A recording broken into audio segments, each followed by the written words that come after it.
welcome to the CONvergence Poetry Slam!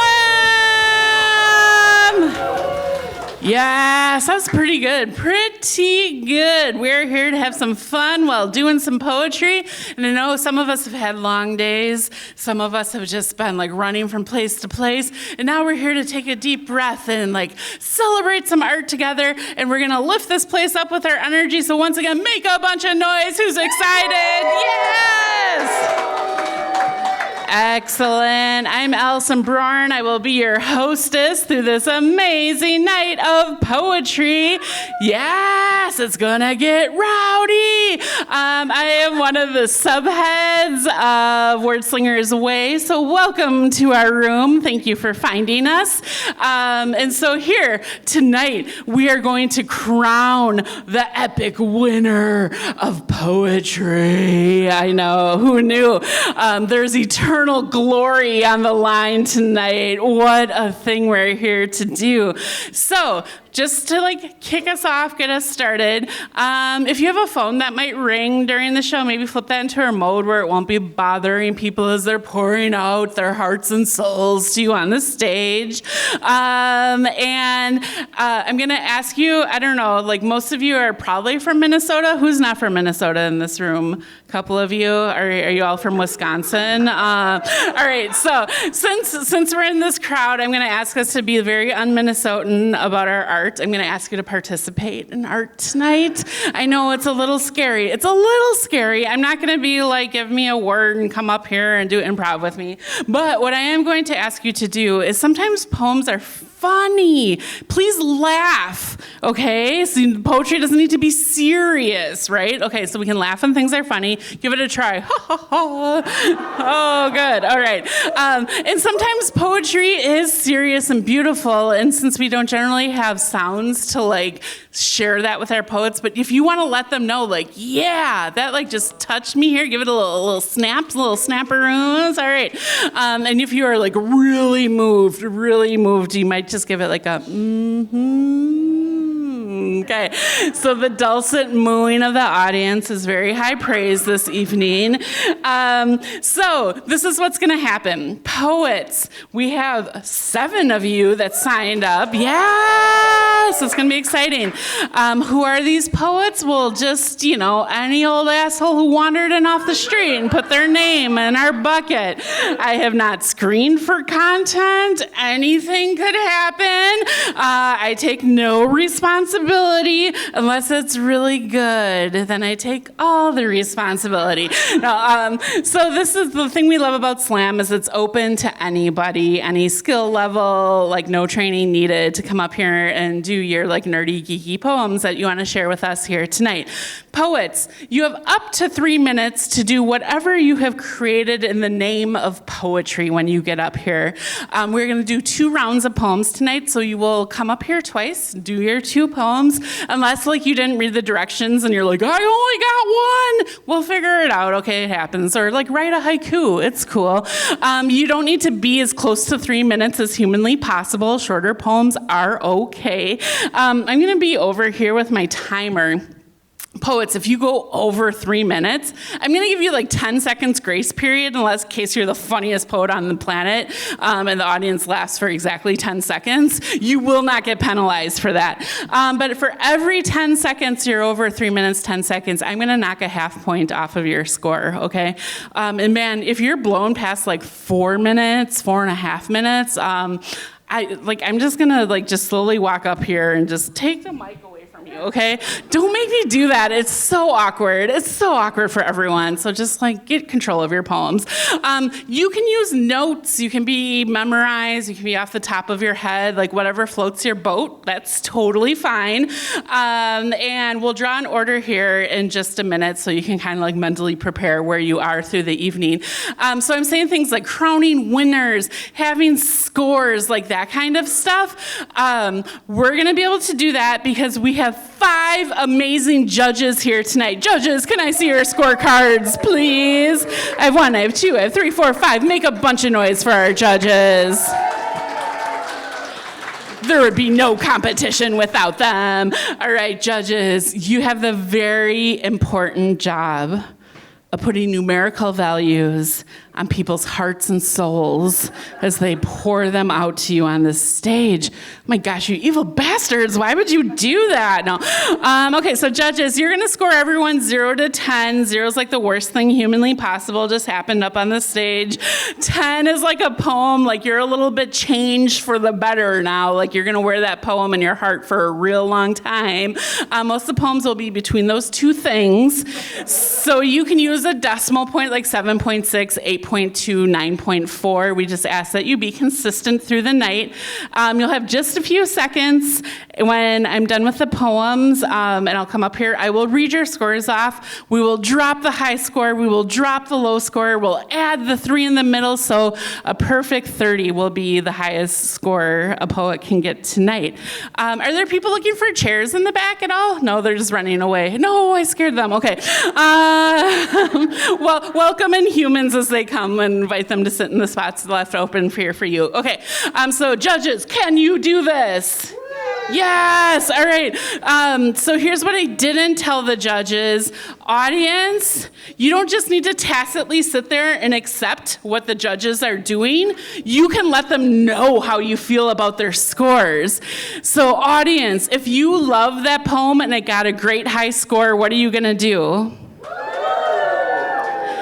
And if you love that poem and think it scored way too low, what are you gonna do, audience? Oh yeah, tell them. And so we're going to, we're okay? There's something coming into our room, is that what's happening? I'm loud, oh no, I've heard it before. Okay, and so, all right, and so judges, we will be turning like 30s for those. Audience, you'll be swaying the judges as hard as you can. Are we ready to know the order of the poets? All right. Dun, dun, dun. I'm reaching into my CONvergence 2023 Wordslingers Way bag. You too can volunteer and get one. Okay, don't come rushing up here, but going first in first round is going to be EJ, followed by Cameron Collins, followed by Holly Newman, followed by Kevin Yang, followed by Alexandra House, followed by Kat Beltran, followed by Kyle B. Decker, and followed by Kate Bailey. All right, give it up for our poets.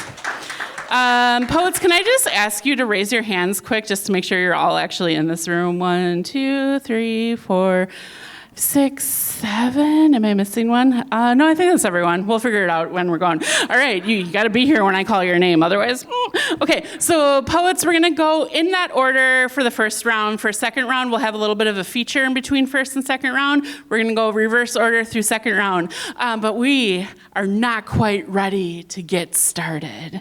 Oh, I know. We have to pour some sacrificial poet blood on the stage.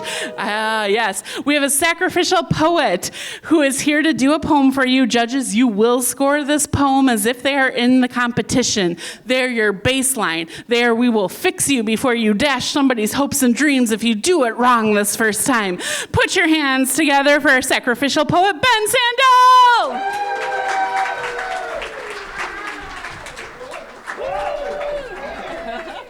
I wasn't trying to be impressive. It just seemed like it was the most efficient way to get up here. Thank you, Allison. Keep it going for Allison. How's it going, everybody?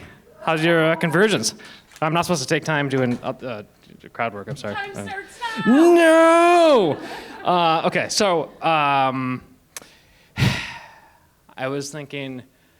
I did poetry slams a long time ago, and I would use the time on stage to sneakily do stand-up comedy.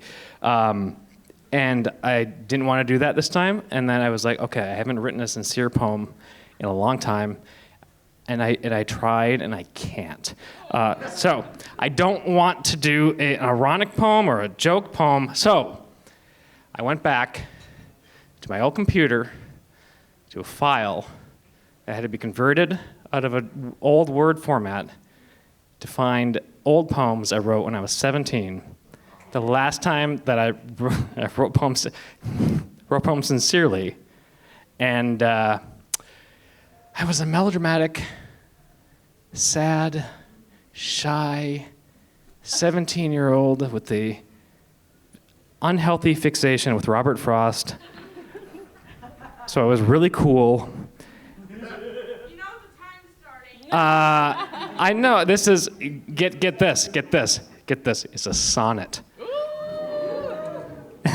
With a weird rhyming scheme and iambic pentameter, because I was a cool 17-year-old.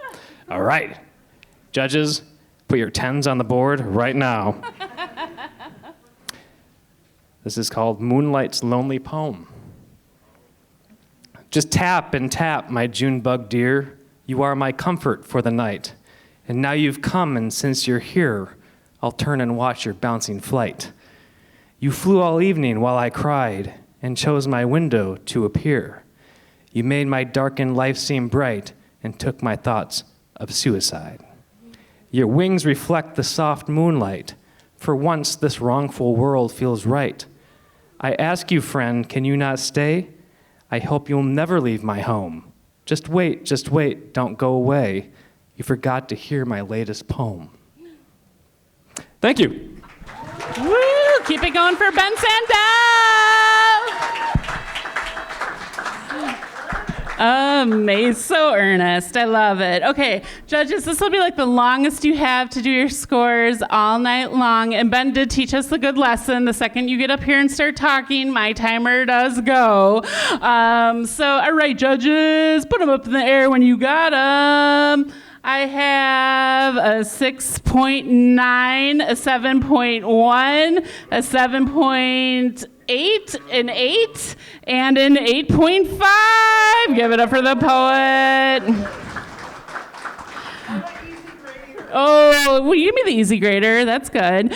All right. And now we are going to blow the roof off this place for every single poet that comes up here because they're being brave, bold, and awesome. And of course, tonight, super nerdy. Put your hands together as we welcome to the stage EJ.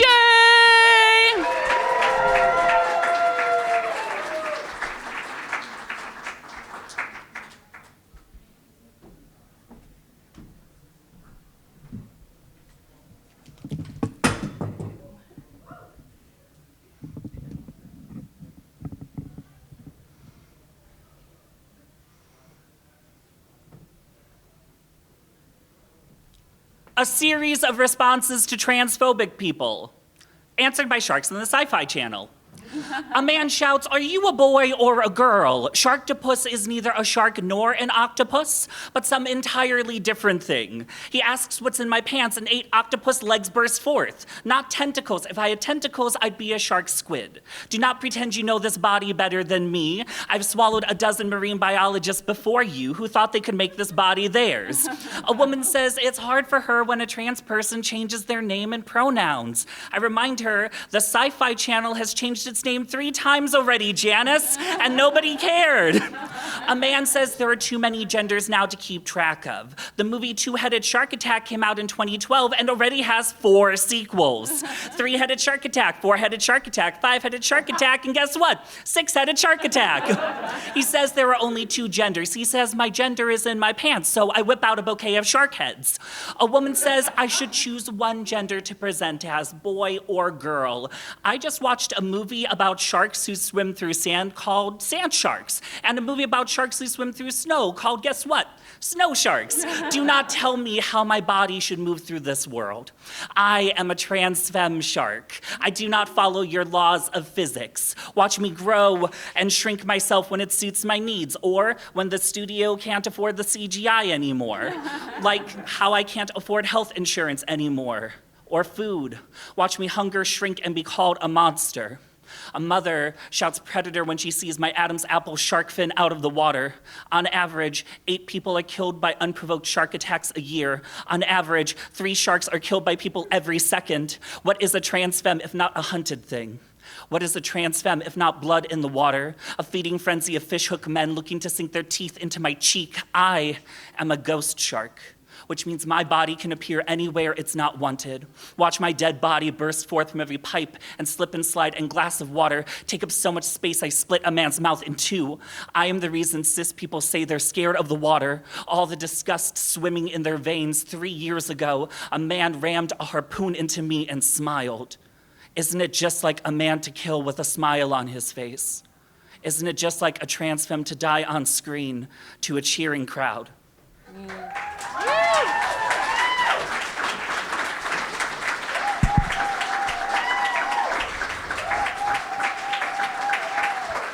Keep it going for EJ.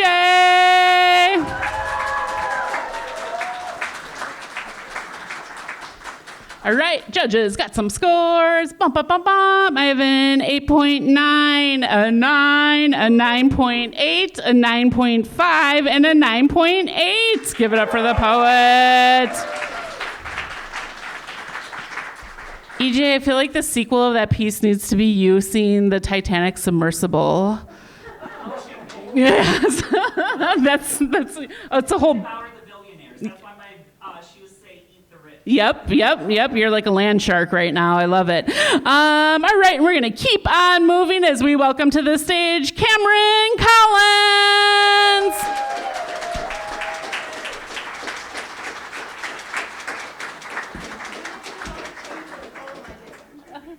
You're making me want to change which poem I do. Oh. Do the poem.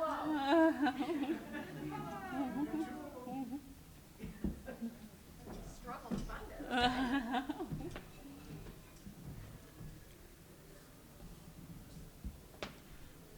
One more round of applause as we're looking for a new poem. All right.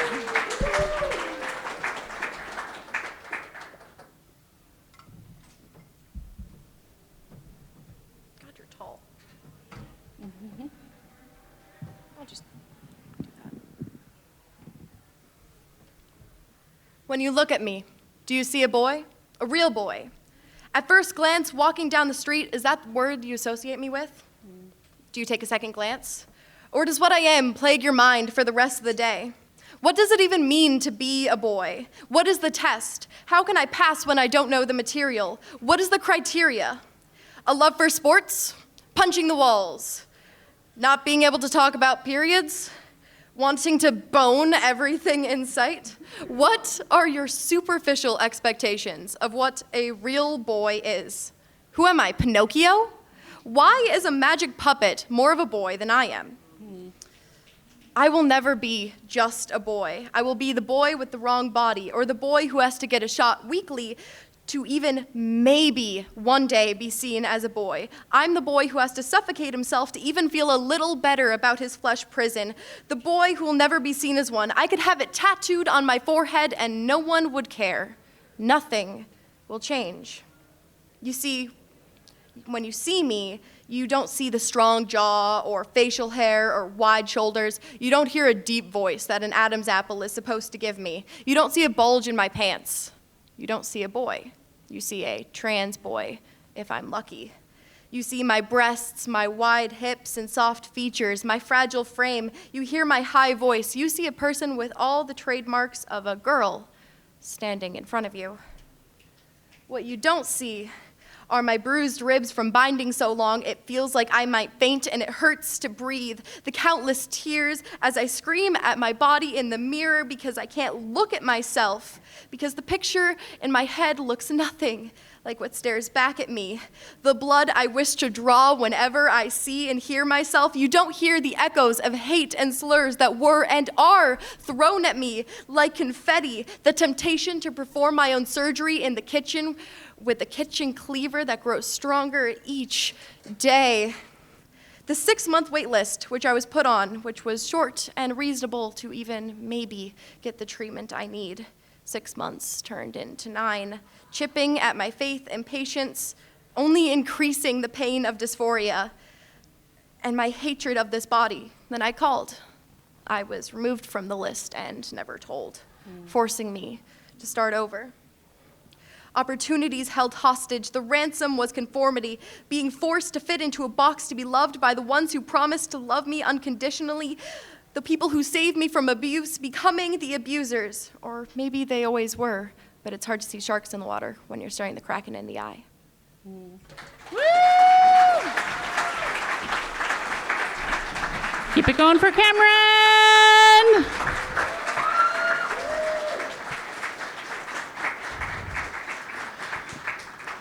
Oh my gosh, judges, you are just like so snappy. I love it. Okay, I have an 8.5, an 8.6, an 8.6, an 8.6, and a 9.5. Give it up for the poet. Oh my gosh, and we're moving right along. Put your hands together as we welcome up here Holly Newman.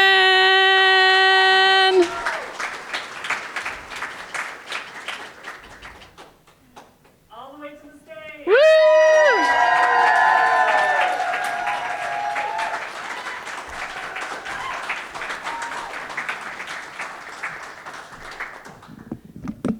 Thank you. That my skirt's a little bit long, so I'm afraid I'm going to trip on it. Anyway, I also have a sonnet. It's from The Wizard of Earthsea, if anybody knows that one. The book. Upon the brilliant moon-washed shores of Thwill, there lies a boat with worn and patched red sail. The man who stands beside the mast is still. His silence wraps around him like a veil.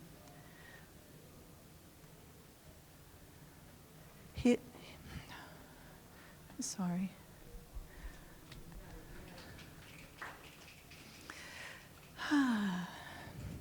Oh, raises he his voice, now hear him speak.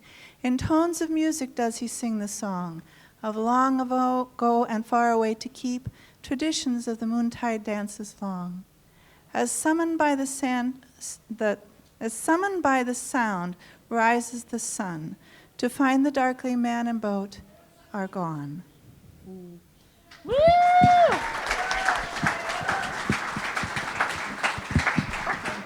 Here, I can get it. Got it. Got it. Keep it going for Holly.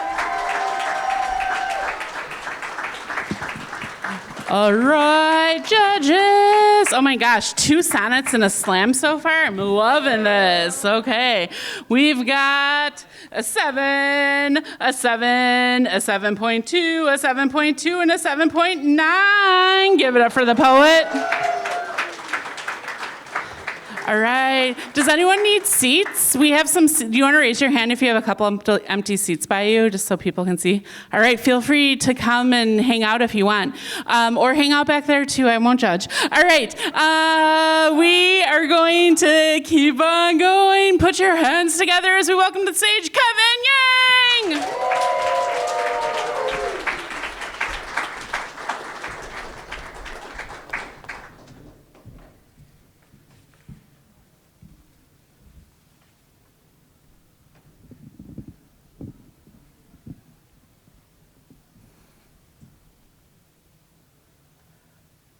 Alice asks me if I remember how it all began. I tell her that we were on our way to pick her up from kindergarten, the day that the news broke, the day that the sriracha factory closed. A family was ordering a bofa, wanted it extra spicy, and the couple behind them just snatched the bottle right out of the waiter's hands, jumped through a window before anyone could stop them by lunch hour the next day. Every Thai and Vietnamese restaurant had been filled to capacity. Supply trucks into town were ransacked by bandits. Martial law was declared shortly afterwards. When supplies officially ran out across the region, customers began reporting that 48 hours after their last spicy meal, they began feeling feverish. 72 hours without sriracha, and they developed an irritability to sunlight. A full 4 days later, and the unspeakable happened. They developed a crave for cocktail sauce on their shrimp. barbecue sauce on their chicken wings, and the taste of ketchup on their freedom fries. The only care developed was a bullet to the back of the medulla oblongata. Before the streets became unwalkable, we picked up a radio signal coming from out west that just kept playing on repeat. California, they said. California, where the grass was still green, where the sun still peeked out from the clouds, where an ocean of sriracha was waiting for anyone who would get their hands on it. We packed what little left we had into the back of our pickup truck. It wasn't much, just our noodle strainer, our frying pan, and our shotgun. And we watched what was left of America through our cracked windshields in Nevada. We pull over and stop for dinner. Alice has been complaining that her noodles have been tasting like SpaghettiOs. I don't know how many days it's been since I haven't skipped my own. I don't know how many days it's been since my eyes have been staring at their stomachs while they eat, the way my eyes have been trying their best to hide from the sun. That night, I wrap my arms around Alice and pray extra hard. Mm-hmm. I wake up, handcuffed to my own bumper. Ketchup stains running down to my waist, McChicken wrappers littering the floor. I know that it is already too late. Alice screams, "Why are you doing this to Dad?" Her mother whispers, "It's because I love him." She cocks the shotgun, points it level to my skull. In the seconds before the tears burst into shells around my flesh, I remembered when we were all sitting down for dinner. I flip the omelet and the frying pan catches it as if it was one of its own. Alice asks me if we have any more sriracha left. Yes, I tell her. Yes. Keep it going for Kevin.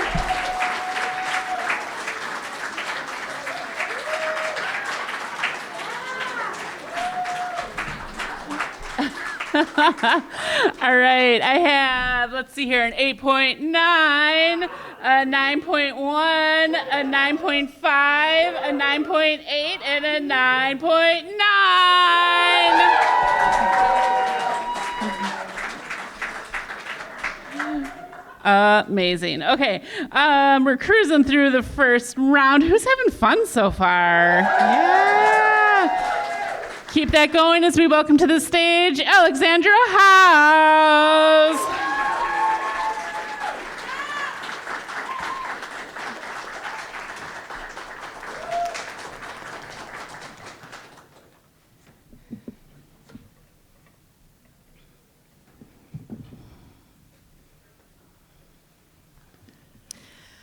I am one of those teachers Fox News warned you about. I am a banned book teaching, LGBTQ plus affirming, drag queen loving, CRT supporting, Democratic voting, litter box providing, conservative censoring, anti-authoritarian, pinko commie anarchist. Ha, hyperbole. No, I'm not. I am a supportive space developer, BIPOC and white, LGBTQ plus and straight, trans and cis, the haves and the have-nots, freaks and geeks, jocks and nerds, because all means all. I am a critical thinking promoter. Interpret, analyze, evaluate, question. I am the teacher Fox News warns people about because I want my students, my hope, to have the skills, the heart, the gumption to seek the truth in the news and verify it. And they know they won't win if they keep you, us, ignorant. So rise up, make knowledge your friend, truth your strength, and the lies your enemy, or there might not be any good teachers left, like me. Keep it going for Alexandra.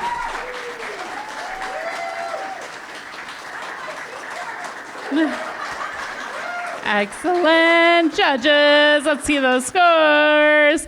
I have an 8.2, an 8.7, an 8.7. Oh yeah, you can tell I'm an 8.4 and an 8.9. Give it up for the poet. And keep it going as we welcome to the stage Kat Beltran.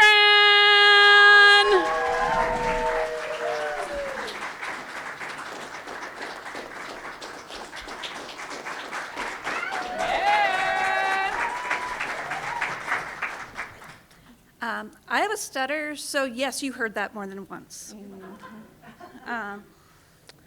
Words are hard. Sharp-edged consonants bite against teeth and tongue, cut their place against the silence of the world. Worlds are soft, glides, dance from one cacophony to the next, lilting layers, wavering into being, only to fade away again. Sheets of noise, blocks of bold, the silk of sound that unravels with each breath, the deafening protection against the roar of silence. Thoughts that become actions that become words, words that lead to actions that create new thoughts, cycles of learning and destruction that hemorrhage and blend, composed in an amalgam of thousands of minds, written upon a single page in blood and sacrifice, scratched into existence by want and requirement, velars and bilabials and fricatives and stops, allophones and phonemes of creation, flowing along the palate and banked by bone, expected and expectant, desired and desiring, learned and formulated from the history of existence. Words are hard. Keep it going for Kat.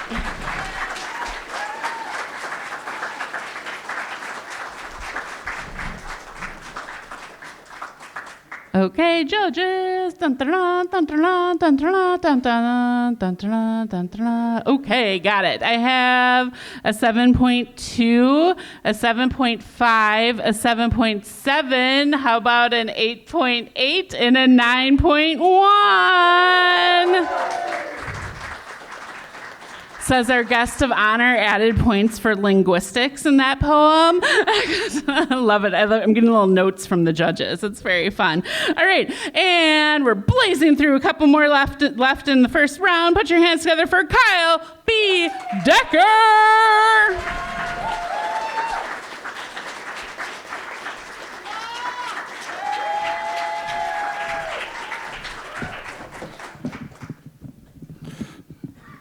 All right, this one is written to the meter of the sea shanty, The Wellerman. Some of you might be familiar with it, but if you play D&D, this is a little twist. It's called Spelljammer Man. All right. There once was a ship between the plains. It used no water, but the power arcane. The solar winds raged, her bow dipped down. Roll for initiative, my nerds, roll. One day, the DM may run a silly campaign with sci-fi fun.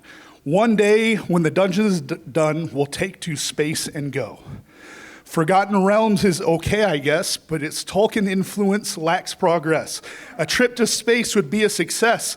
It's the truth, you know. One day, the DM may run a silly campaign with sci-fi fun. One day, when the dungeon is done, we'll take to space and go.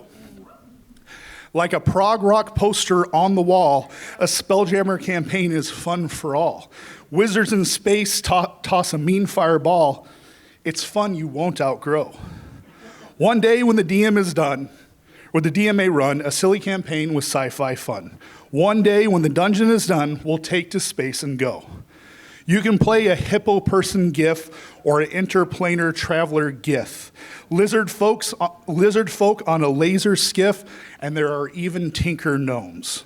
One day the DM may run a silly campaign with sci-fi fun. One day when the dungeon is done, we'll take to space and go. Keep it going for Kyle.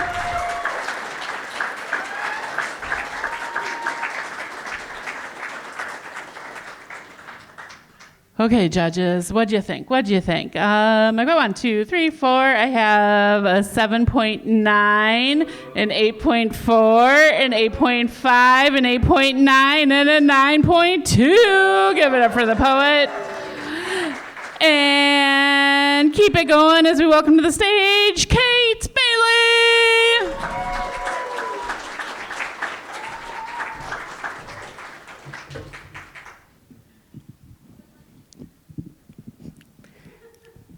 in defense of make-believe, or a love letter to what's left of me. Some mornings when I wake up, I remember all the ways I'm in here somewhere, eyes wide and filled with constellations no one has yet named. On those days in the mirror, I time travel, see myself a child, 7 years old. I name myself Kid in a Tree, or Tiny Thing with the big book no one believes they can read. I believe you now, little one. Reach through time and hold you close. Whisper that I love the way we got lost in stories. Do you remember when you read Pippi Longstocking and spent months braiding your hair in pigtails? How you scaled the backyard willow tree in that costume every day so you could live in character? Do you remember when you read Charlotte's Web in 2nd grade and became obsessed with spiders? How you learned everything you could about them? Mail-ordered an arachnid identification chart.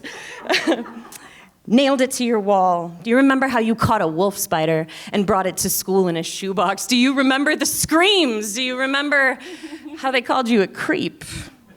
Do you remember how you stopped telling your friends about the things you loved?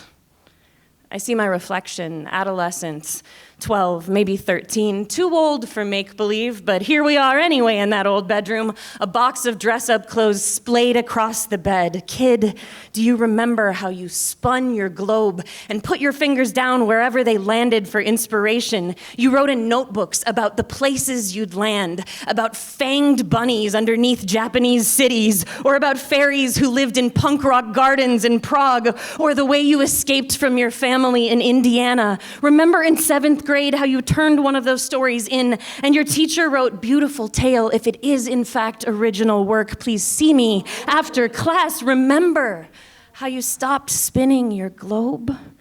Kid, this world has always punished imagination, and this is by design. Imagine all the things you would change if you could. Imagine equity. Imagine a healthy planet. Imagine your family could drive through Tennessee. Imagine the post-apocalypse as something other than dystopia. Imagine things could be beautiful. What evil would have to disappear if our imaginations had their way?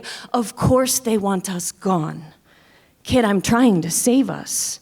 I've imagined our way into a different world already. I mail-ordered a baby tarantula for you, and I show her to all of our friends. I'm building our house out of notebooks and maps. I'm dressing up in rainbows and naming constellations and building a time machine in the mirror, and I will bring us to a future where curiosity matters.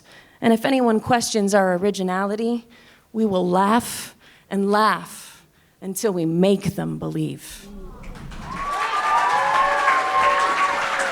Keep it going for Kate.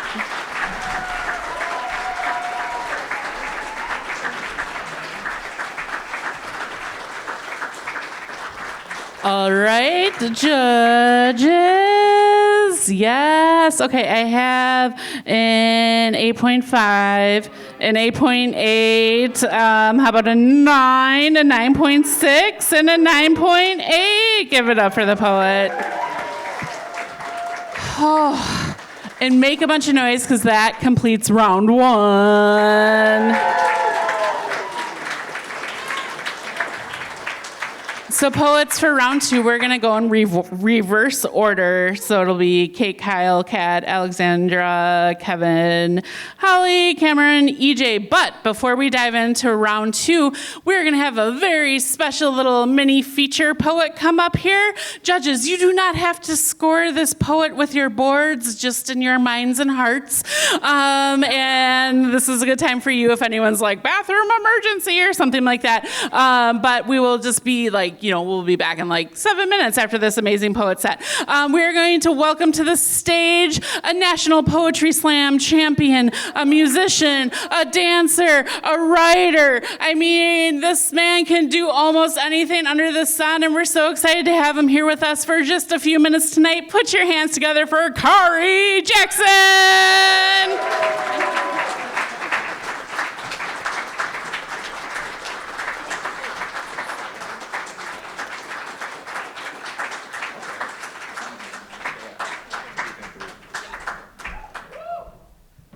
Hey, can you hear me okay?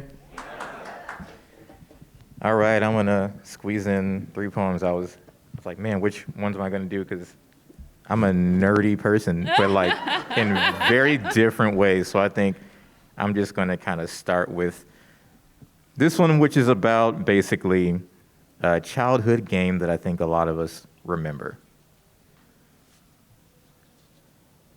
2,000 miles between Independence, Missouri and Willamette Valley. 3 irate adults, 2 whining kids, 1 cramped wagon. Life is no game on the Oregon Trail. Working on an $800 carpenter's budget, we bought 10 oxen, 20 sets of clothes, my wife insisted on all of her shoes, and 1,000 pounds of food. This was all Lorraine's idea, which in a marriage suddenly became my idea. Frankly, I think she was sick of me and wanted to be rescued by dysentery. I'm telling you, it was those damn kids. They were cute for a year, then learned how to walk and ruined everything. How are you supposed to get work done when Joey's blinding the dog with a slingshot and Shirley gets panic attacks when her mother milks the goat? Please don't ask.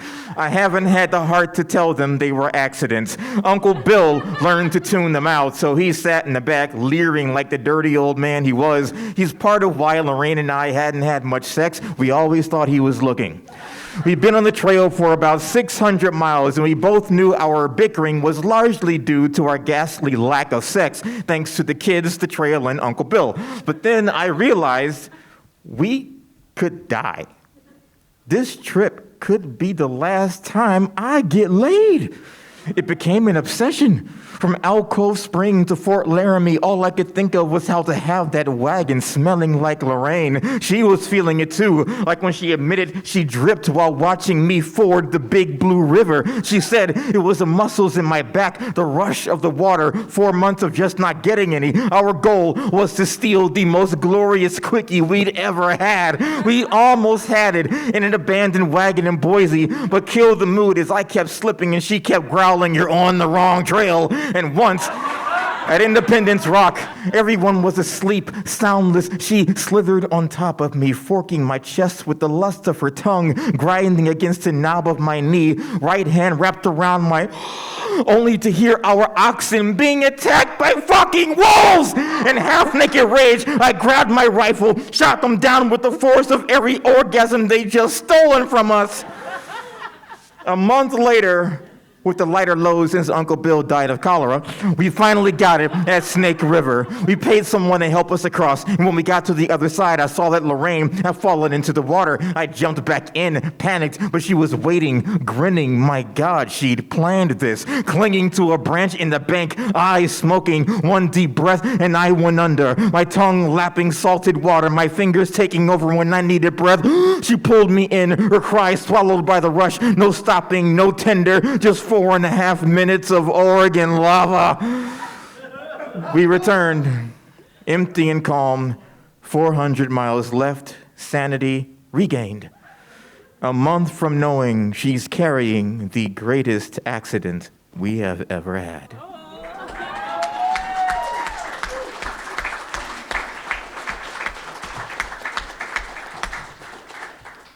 As a child, that's not the conversation I thought they were having on the trail. You know? All right. I guess I'll ask you, do you want to get nerdy about math, or do you want to get nerdy about Disney? It's a fight. Raise your hand for Disney. Raise your hand for math. I think math. Okay, I guess this will be my last 2 poems then. All right.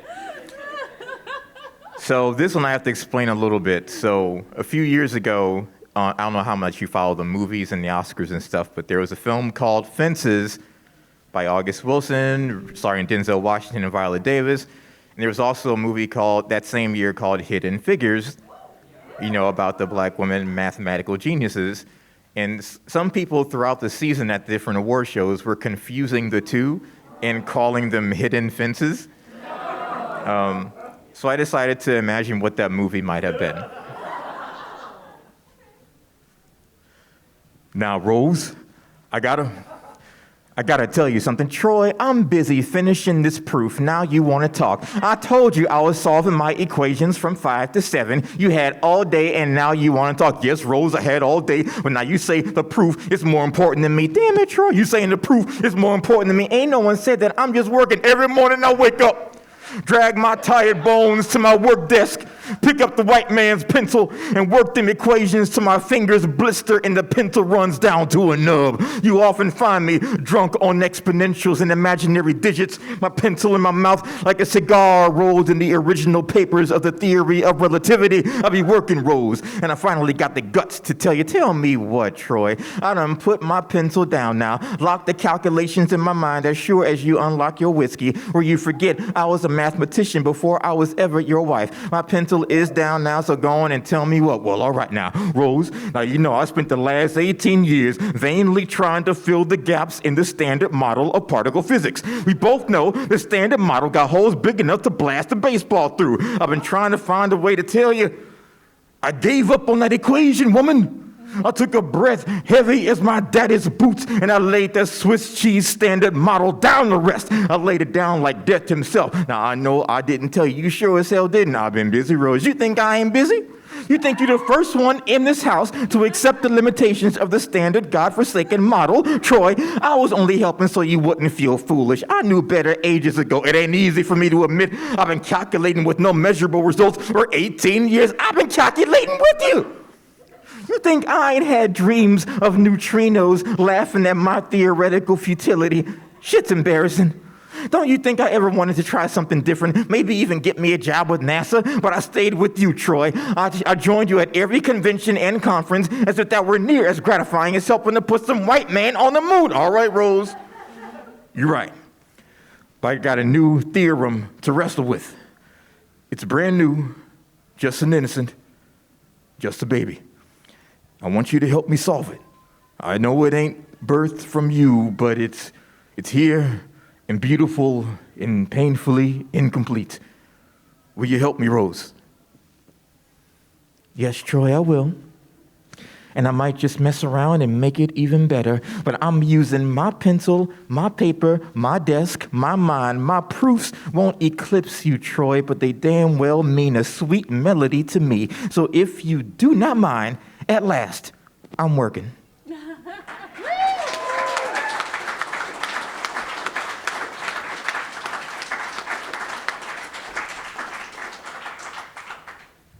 All right, cool. So the last poem in my little mini set here, thanks for letting me do this, Allison. Thank you all for appreciating nerddom in various forms. All inclusive here, I like it. All right, so this will be my last one. An open letter from the Brothers Grimm to Walt Disney. You spineless swine. We've come to lay claim to your children.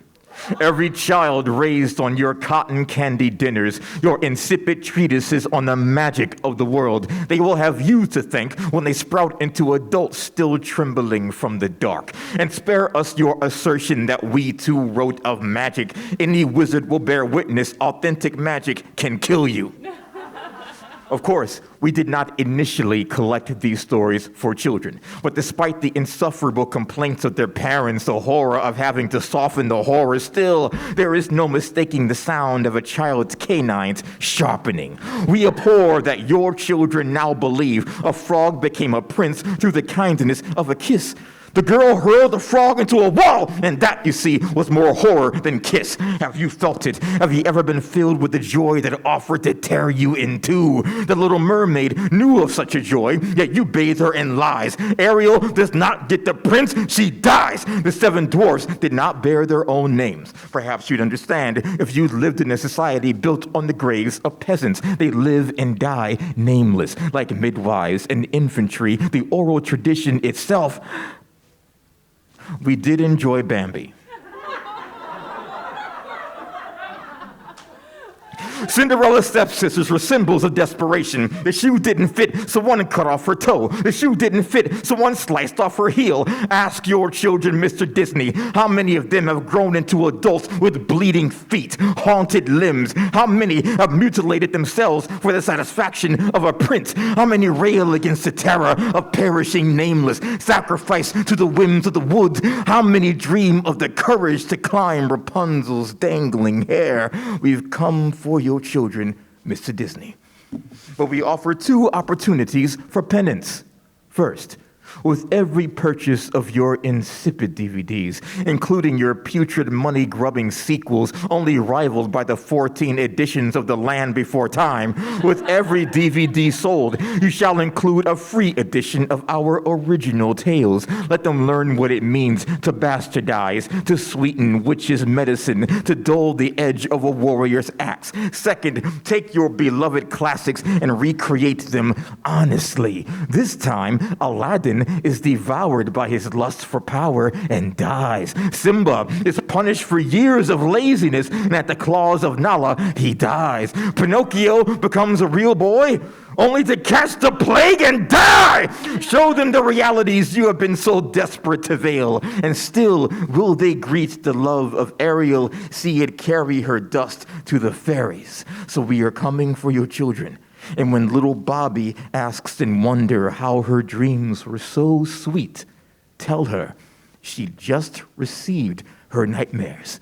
They carried her to sleep. Thank you.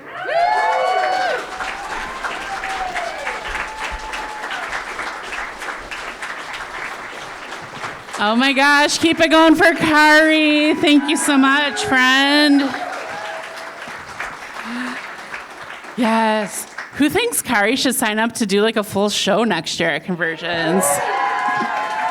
No peer pressure. All right, we're gonna dive into round 2 and then crown our Poetry Slam winner of CONvergence 2023. Judges, I think I have you all 1, 2, 3, 4, and 5. We're all here. And audience, remember, blow the roof off this place for everyone, even though I have gotten scolded because we're being too loud. Rumor has it they haven't seen too loud with our fun yet. All right, put your hands together as we welcome to the stage Kate Bailey.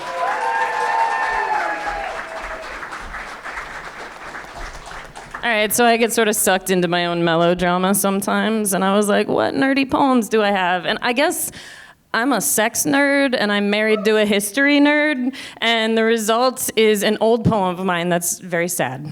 Sex in war zones, or making love on the morning of his best friend's death. I've seen the bullshit YouTube footage, and you have too. A warrior arriving home to greet their partner, a surprise. I've seen kisses through tears, the reunion, this human today more lover than soldier, today returning home, today no fear of the enemy, today no longer numb from battle. Last night, you played love songs at a sick man's bed. His last ragged breaths, your percussion, sacred, while the marksman held him in the crosshairs. You two composing a battle hymn together as you have always done. This morning you woke to find my body alive at your touch. Your fingers splayed across my thighs, reaching for something deeper somewhere else. My body a willing substitute for a history I cannot give you. Our eyes not yet open in the gray dawn light. I cannot see this map now, the future we etched into our laugh lines. I can only see that photograph, that man, that boy, years ago, holding your youthful face in his hands, a touch as intimate as any you and I have shared. I cannot give you this. You were conjoined then both in laughter, so why should it surprise you now that your body rocks in his pain when the marksman pierces the life you shared? That's not a love I can ask for. But beneath my ribs, you'll find a garden. Let your tears fall hot on my breasts, and we will grow things there. Let this be your cover. I'll wrap you inside this body. These bodies are our only defiance. The marksman finds us all in time. And this creation, this making love. It doesn't have to be beautiful. Sometimes feels like bullets, and I will receive that. I'm willing. Tonight, after your brother has fallen, pull these blossoms from my chest and leave them on your battlefield. And when it is time, come home to me, more lover than soldier, to rest in my body again, no longer numb from battle. Sorry, y'all, that's sad. All right, keep it going for Kate.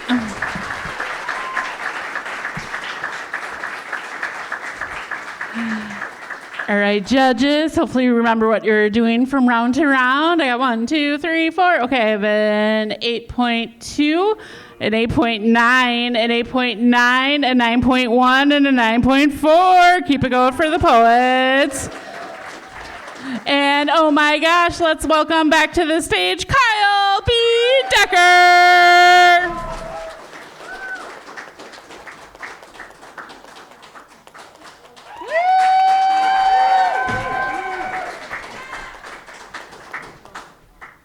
Sorry, I lost my place and where I was. Here we go. So this is a poem. Those of you who know me, I've been a street performer at the Renaissance Festival for almost a decade now. And it's something I do once per year. And like Brigadoon, we go out and perform in our weird costumes and come back. And every year at the end of the season, all the performers, we cry and, oh, it's a big thing. So to help take the edge of that for my fellow performers, I wrote this kind of farewell poem to remind them that like the magic we create for the patrons is not in the space, but it's the performers that make the magic. So this is my poem called The Magic Is in Us. Nice. We stand now at the end of our fun. Minds alive, bodies broken, new friends made, and weekends open. We reflect on the place we wield our play, a place we say is magic. Merry fools who give their all in the lanes and on the stages. Don't ever forget, though, that the magic is in us. The gates are closed and the lanes are empty, but the magic is in us. The buildings are quiet and the ground stands still, but the magic, it's in us. No more time this year for songs, for jokes, for juggling or dances, but the magic is in us. The site will someday be gone, it will rot into the ground, the buildings will fall, but the magic will still be in us. What we create through play, through sweat, pain, tears, and laughter is our magic. We wield this magic and we share with those who visit and play, and they take this magic home, near and far. That magic stays with us and with them. Till we meet again, my comrades, my fools, my merrymakers, don't fret, don't worry, because just remember that the magic is in us. Keep it going for Kyle.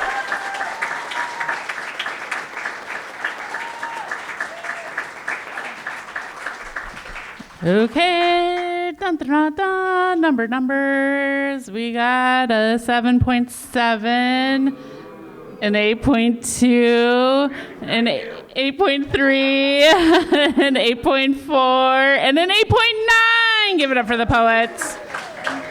Oh, and keep that energy going as we welcome back to the stage Kat Beltran.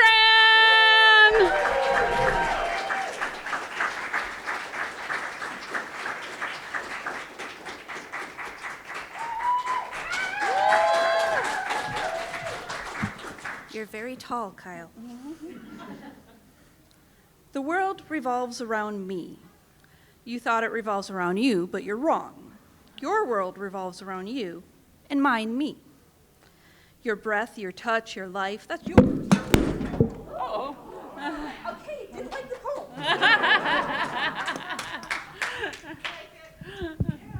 Okay, we're just holding this. I'm going to start over if that's okay. Sure. The world revolves around me. You thought it revolves around you, but you are wrong. Your world revolves around you, and mine me. Your breath, your touch, your life, that is yours and yours alone. You can have it, I have my own. You may gaze over at mine and find it lacking, but just think about what I see in yours. Your vision is marred through the walls of your existence, shapes shifting and contorting to make sense to you and you alone. What you see is a pale reflection of what I am within, and I like it better that way. You don't need to know all the nooks and crannies, all the bends and swoops and falls. You need to solely know that I exist. Better yet, you need to know that I exist outside of you. Without you, in spite of you, as you do me. Our worlds may venture near, collide and bounce back to their minimum safe distance. We interact, but we do not share. Your touch may alter my world and mine your own, but still, it is mine, yours is yours, and your corruption is simply a chance to learn about myself. My breath, my touch, my life. Because in the vastness that is this universe, there is room for more than just one world, even if mine's better.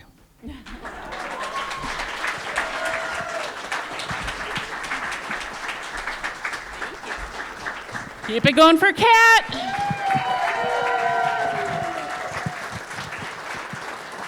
All right, judges. Dun, dun, dun. We have a 7.7, a 7.9, an 8.3, an 8.7, and how about a 9.2?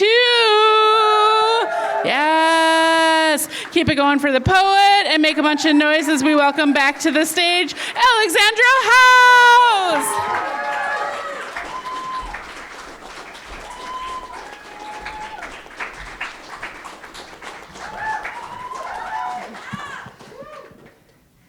All right, this is called abstinence-only education.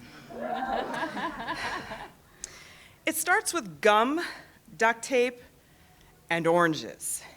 Picture this. You are a teenager in a second-floor classroom at a Covenant Christian private school. You had a speaker explain that your body was a piece of gum.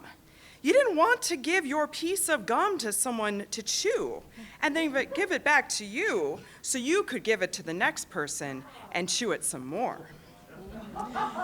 Picture this. You are a teenager in a first-floor gym at a Covenant Christian private school. You had a speaker explain that your body was a piece of duct tape.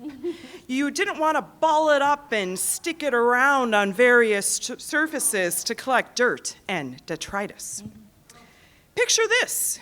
You are a teenager in a basement chapel at a Covenant Christian private school, about to listen to another abstinence-only speaker with 90s bushy brown hair and a modest style. A bunch of 6th, 7th, and 8th graders, you needed to tell them why they needed to absolutely, abstinently wait until marriage before you have sex. Sex. Sex. How did she and her fiance keep hot and heavy petting from morphine into P&V? Oranges. A bowl of oranges in the kitchen. This is key.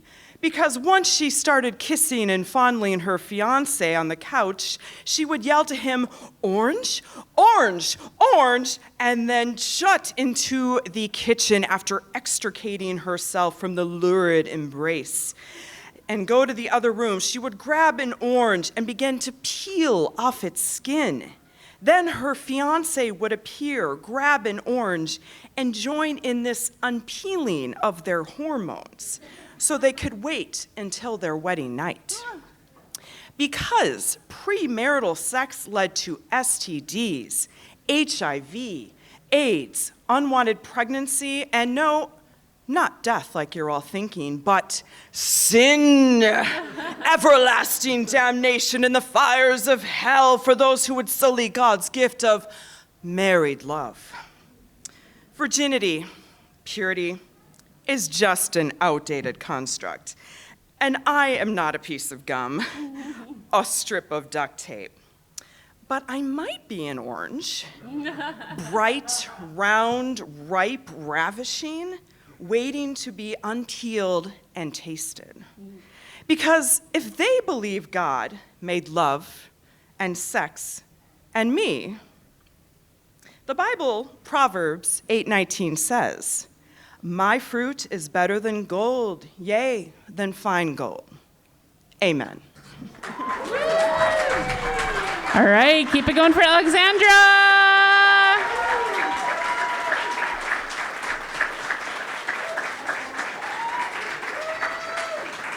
All right, judges, what do you think? Okay, I've got 1, 2, 3, 4. I've got an 8.5, an 8.7, an 8.9. How about a 9.0 and a 9.2? Keep it going for the poet.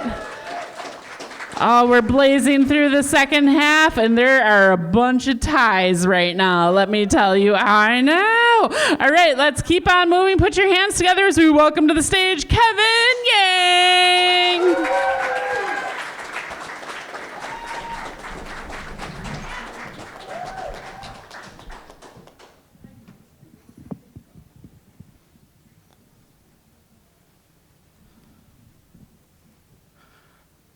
How to love your introvert. 1, we introverts are not always the best at breaking the ice. So in order to get the ball rolling, we often have to resort to tactics that may seem obscure to your average extrovert. This may include subtle clearings of the throat, gentle hand gestures, and numbers placed carefully into routine conversations where they normally do not belong. 2, you may be asking yourself, how can I be sure that I'm speaking to an actual introvert and not someone simply masquerading as one? Well, here are a few telltale signs. If the person wraps their arms around your shoulders as they're introducing themselves to you for the first time, probably not an introvert. If the person uses the words unwind and nightclub in the same sentence, probably not an introvert. If the person attempts to engage in any conversation whatsoever about the weather and they're not from Minnesota, probably not an introvert. 3, to set the record straight, I do not hate people, but I do get pretty tired of them sometimes. Let's pretend for a second that my desire to socialize could be equated to my desire to exercise. This means that catching a cup of coffee with a friend would be like a quick jog around the block. Bar hopping with buddies would be like finishing a 6-minute mile, and my senior prom was a little bit like running the Ironman in the middle of August. Now, this does not mean that I hate talking to people any more than I hate a little bit of exercise, but you would not challenge an Olympian after they just finished a marathon. Understand that when I tell you I can't hang out tonight, I just came back from CONvergence. Maybe it's not because I hate you, maybe it's because I'm tired. 4, there will be times when you will be uncomfortable in my silence, unsure of how I'm feeling. Understand that just because I do not wear my heart on my sleeve for everyone to see does not mean that it beats any softer than yours. Do not confuse the stillness of lips with the rhythm of apathy. Do not confuse the sound of words rattling off 80 beats per minute for the music of an actual conversation. Just because I hate small talk does not mean that I don't have huge things to say. Just because I find peace within myself does not mean that I could ever stop wanting to love so hard. Because 5, we introverts are not always the best at breaking the ice, so in order to get the ball rolling, we often have to resort to tactics that may seem obscure to your average extrovert. This may include subtle clearings of the throat, gentle hand gestures, and writing an entire love poem just to say 6. I love you more than quiet trips to the library. I love you more than canceling Friday night plans. Baby, I love you more than Tumblr. Circa 2012. And when the world is shouting far too loudly for us to hear our own voices, and when these words cling far too tightly to my own chest, I just want you to know that I love you, I love you, I love you.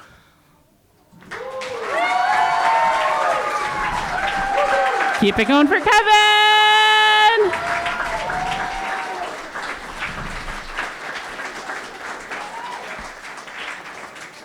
Okay, judges, I got a 9, a 9.1, a 9.3, a 9.4, and a 9.8. Give it up for the poets. Awesome. Oh my gosh, my husband's family is so introverted. And the first time we went there, we all just sat around a table for like 2 hours quietly. And I was like twitching out. And I was like looking at him like, what's happening right now? And he's like, this is fine. We're all fine. I'm like, I am not okay. So there was an adjustment period. Then I just start talking faster and louder and more. And it's a hot mess. All right. We're going to keep on moving. Let's welcome back to the stage, Holly Newman.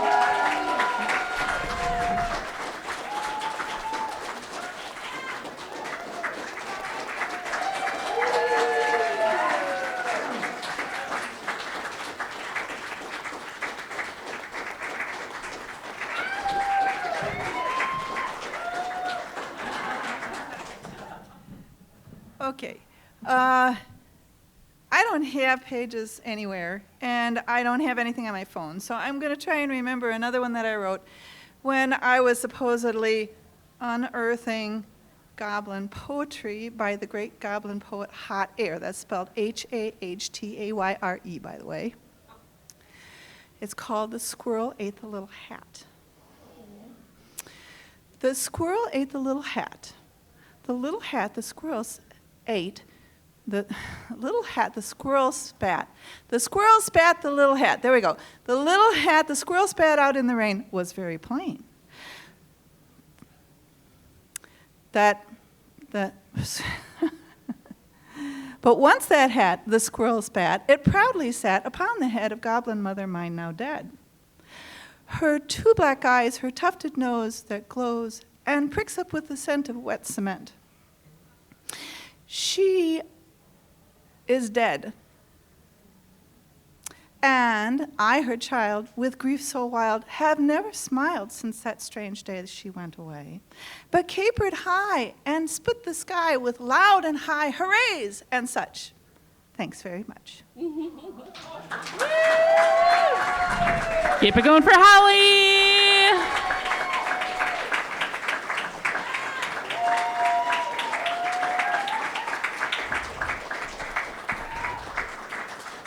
Okay, judges, I have a 7, a 7.2, a 7.4, a 7.5, and an 8.2. Keep it going for the poet.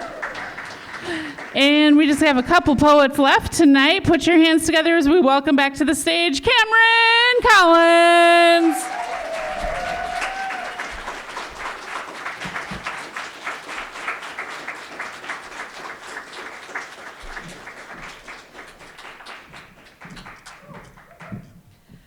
Okay, I have a choice for you. Do you want sappy or do you want dark? Dark. That's what I thought. All right. Why must I fight when others sit? Why must I die on the battlefield while others fly high? Why can't I fly? Why must my wings be torn and mangled? I am forced to hide them, told I will never soar through the sky. Yet they demand I fly and kick me when I fall. Why show my broken wings when I know you'll just throw proverbial stones at me? Why should I let you destroy me? They say, be strong, be beautiful, fly, be bold, be everything, be our star. Yet they scream, no, shut your mouth, sit, hide your flaws, it's too much, hide who you are, they will judge you. Be someone else. Be someone else. Make up your goddamn mind. They look at me and ask, what happened to the person I knew? Why did you change? I loved who you were. You killed the person I loved. I used to love you. No! You killed me. You never loved me. Now I am a monster of my own creation. I have sharpened my own fangs, grown my own claws, shed my own scales. I have become all I feared and loathed, an abuser, a manipulator, a hypocrite, a liar. I tire from this existence as my own worst nightmare. I come from this toxic waste of a perfect suburban family, a world where I learned to yearn the taste of my lover's tears, sung a siren song of what I thought was love, leading innocents to their doom with my deception. My own doom nears, all my fears coming true. My words are slick like sweet syrup, trapping any naive bee who dare come close to my Venus trap. My love is like tar, thick, dark, hot, and deadly. I am a monster of my own creation, and a monster of yours as well. Keep it going for Cameron.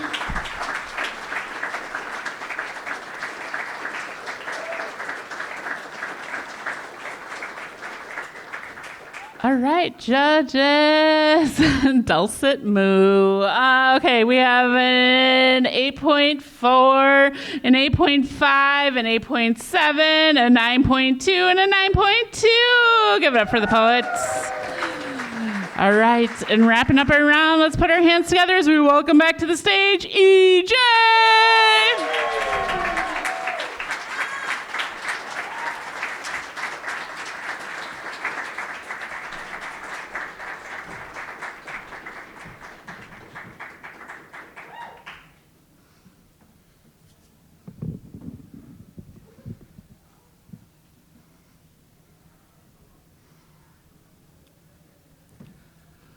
This poem is for my friends Bennett Harmony Nieberg, Taylor McGee, and Dosha Joy.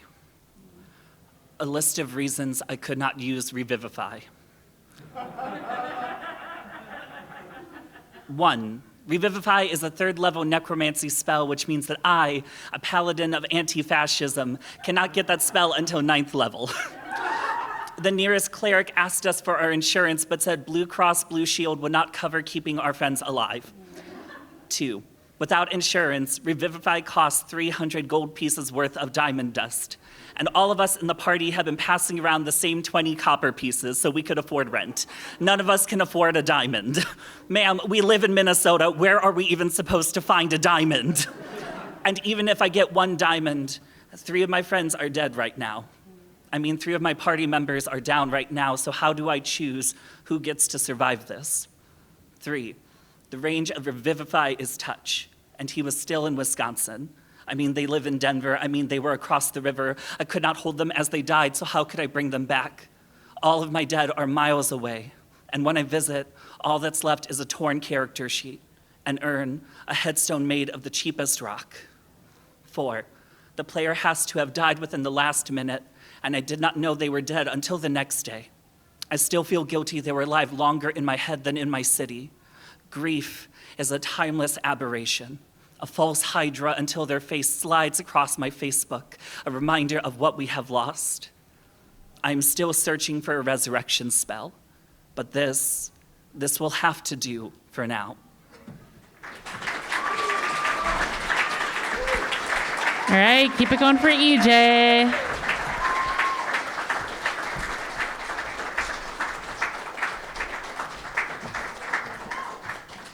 Okay, judges. Let's see here. I have, where am I on my sheet? Okay, an 8.9, a 9, a 9, a 9, a 9.8. Give it up for the poet.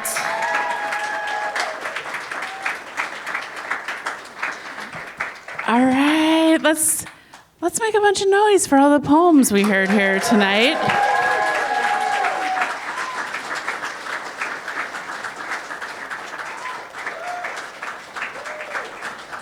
And let's make a bunch of noise for all the judges we had out there to make the slam happen. And let's have all the poets come up here so we can give them a bunch of love and we can announce our winners for the night.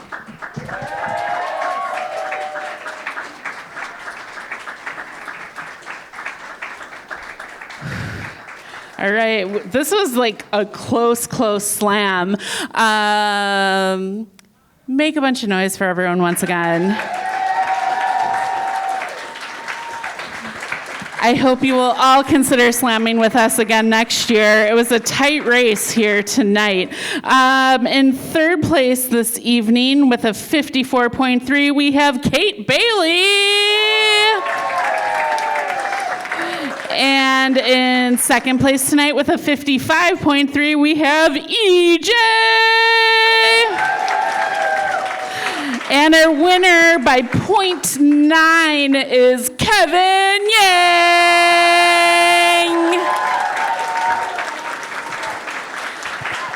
Thank you so much, everyone, for coming out here tonight. Please visit Wordslinger's Way throughout the rest of the weekend. We have an amazing, diverse range of spoken word and readings happening here today. If you want to see me and hang out with me again tomorrow night, 8:30, with our wonderful Judge Laura Bidgood here in the front row, we're going to be part of The Office fan fiction, improv, and trivia. So stop by if you're a fan of The Office, and check out our whole schedule for the whole week. Enjoy the rest of your convergence, everyone. Thanks again. Thank you so much for coming out.